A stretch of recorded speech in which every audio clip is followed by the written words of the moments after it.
तो उनको सज़ा तो मिलेगी, मगर मैं वो आकाओं के बारे में जो बोला उसका क्या? मैं आपसे फिर एक चीज़ और कहूँगा, 47, 55, 65, 71, 99 हमारे अब्बा और अजदाओं ने हमसे ये वसीयत करके गए हुए हैं।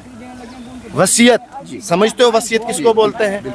वसीयत करके गए हैं कि कबाइलियों के दौर से जो दौर उनने देखा है उनके साथ हम कभी खड़े नहीं हैं, लेकिन आप तो खड़े हो जाएं, आप ढूंढिए उनको, पाताल के नीचे हैं या पाताल के ऊपर हैं, आप निकालिए उन्हें पहले, उन कातलियों को। हम आपके साथ हैं, मैं नहीं पूरी रियासत जम्मू कश्मीर की आवाम आपके साथ है। तो देरी किस बात की भाई? सही है आपका, मतलब अभी जिन्होंने ये किया वो कबालियों जैसे ही है, आपका कहना है? ये तो मैं तो कहूँगा कि ये तो उससे भी बदतर है।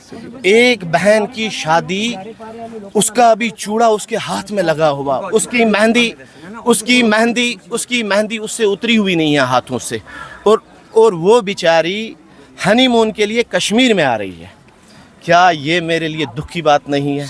क्या वो मेरी बहन नहीं है? क्या वो मेरी बेटी नहीं है? शर्मिंदा हूँ उस बहन के लिए, शर्मिंदा हूँ उस बच्चे के लिए, उस गुजरात के बच्चे के लिए। जिस वक्त होम मिनिस्टर साहब उन्हें श्रद्धांजलि दे रहे हैं और वो बेटा कह रहा, तो अल्लाह गवाह है मेरी आंखों से आज भी आंसू आते हैं जब मैं वो चीज़ देखता हूँ।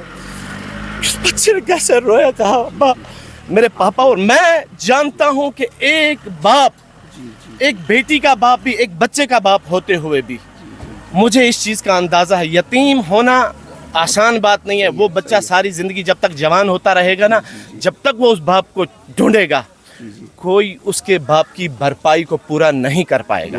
एक नंबर 2, वो बहन जो हमारी विधवा हुई, क्या जब भी कश्मीर की बात होगी, कश्मीर तो बदनाम कर दिया लोगों ने, लेकिन उसकी आंखों से वो आंसू जो टपकेंगे, सारी ज़िंदगी भर कश्मीरियों को इस चीज़ का दर्द रहेगा कि एक 6 दिन की दुल्हन यहाँ से विधवा हो गई, जिसका शौहर कल तक नेवी में सफ़ेद वर्दी पहन के चलता था और वह हनीमून के दुल्हे के कपड़े में आया और वह यहाँ से कफन लपेट के गया। ये हमारे लिए शर्मिंदगी नहीं है?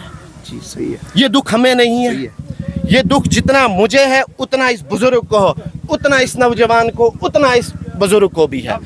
ये किसी भी, आप यकीन माने आप कि अगर काश हम भी वो वीडियो डालें जो हमारी बहनें माएँ घरों में रोई हैं, मेरा अल्लाह जानता है या मेरा ऊपर वाला जानता, हमारे घरों में रात का चूल्हा नहीं जला और किसी ने खाना नहीं खाया। उस विधवा बहन को जब देखा आपने, शोहर की उस लाश पे जब वो पड़ी हुई थी, उस शहीद, मैं तो कहूँगा तो भारत सरकार से ये मेरी गुजारिश होगी कि उनको तो शहीदों का दर्जा दिया जाए। बहन, मैं आपके माध्यम से उन 28 लोगों को और स्पेशली उस बहन को भी श्रद्धांजलि भी देता हूँ और आपके उस दुख में, लेकिन मैं शर्मिंदा हूँ। मैं नहीं, पूरी रियासत जम्मू कश्मीर कि अवाम आपको शर्मिंदगी एहसास करती है कि हम उस काबिल आपको न समझे थे, करना कुछ और था, हो कुछ और गया। बहुत अच्छी बात की, इतना जेन्युइन बात मैंने आज तक सुनी नहीं। आपके वो बताते समय आपकी आंखों में आंसू आए थे। मैं एक बाप हूँ, पहले मैं बताऊँ, मेरे 2 बच्चे हैं, मेरे भी घर में एक बेटी है, मैं एक बहन वाला हूँ, मैं कल जमाई वाला भी बन सकता हूँ, मैं कल ससुर भी बनूंगा, मैं एक बाप का बेटा भी हूँ, मेरे घर में बेटी भी है। अल्लाह ना करे कल मेरी बेटी के साथ ऐसा हो।